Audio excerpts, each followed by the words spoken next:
আল্লাহর বিধান তোমার উপর কার্যকর হবে। ও সাহাবারা, তাকে পাথর মারো। তখন তাকে পাথর মারা শুরু করলো। তার রক্তের একটা ফোঁটা ফিনকে দিয়ে বের হয়ে খালিদ বিন ওয়ালিদ, নাম শুনেছেন? ওই যে রাসূলের বড় সাহাবী, যোদ্ধা, উনার গায়ের কাপড়ের মেঝে এসে পড়ছে। খালিদ বিন ওয়ালিদ রাদিয়াল্লাহু তাআলা আনহু ওই মহিলাকে ভর্ৎসনা করলো, একটা গালি দিল, এই পাপাচারিণীর রক্ত আমার গায়ে। রাসূল বলে, মাহালানি ইয়া খালিদ, এই খালিদ, তুমি কাকে পাপাচারিণী বললা?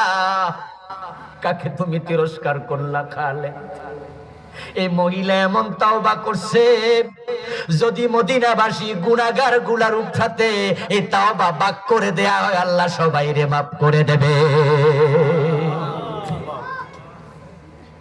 এমন তাওবা সে করছে, তুমি কাকে ভর্ৎসনা? এজন্য আসুন আমরা একটু তাওবা করি, আল্লাহর কাছে ফিরে আসি, মানুষের হক দিয়ে দেই। মনে রাখবেন, মানুষের হক পকেটে রেখে তাওবা হবে না। আল্লাহর সাথে যে গুনাহগুলো হয়েছে সেগুলো আল্লাহর সাথে হয়ে যাবে।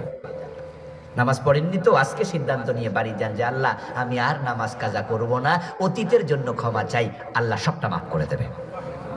আল্লাহ, আমি মদ পান করেছি, আর করব না, অতীতের জন্য ক্ষমা চাই, আল্লাহ সবটা মাফ করে দেবে। আল্লাহ, আমি সুদ খেয়েছি, আর খাবো না, অতীতের জন্য মাফ চাই, আল্লাহ সব মাফ করে দেবে। কিন্তু মানুষের হক যেটা খাইছেন, আল্লাহ আর খাবো না, আল্লাহ বলবে আমার কাছে মাফ চাই, লাভ কি? মানুষেরটা ফিরে দাও। মানুষ ক্ষমা না করলে আমিও ক্ষমা করি না। তাহলে কার হক বেশি জঘন্য, আল্লাহরটা না মানুষেরটা? অথচ বাংলাদেশের লোক মানুষেরটাই বেশি খায়। যারা অফিসে ঘোষ খায়, ফাইল আটকাইয়া, তারা সারাদিন মানুষের হক খায়। এই জাতীয় লোকগুলো জান্নাতের আশা কেমনে করে আমি বুঝি না।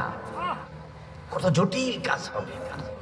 এই জন্য মানুষেরটা ফিরাইয়া দেবেন, আল্লাহরটা আল্লাহর সাথে মিনিমাইজ করে নেবেন। আল্লাহ তাআলা আমাদের সকলকে যথাযথ নিয়মে তাওবা করার তৌফিক দান করুন, বলি আমিন। হাযা মা ইনদি ওয়াল ইলমু ইনদাল্লাহ আলাইহি তাওয়াক্কালতু ওয়া ইলাইহি উনীব।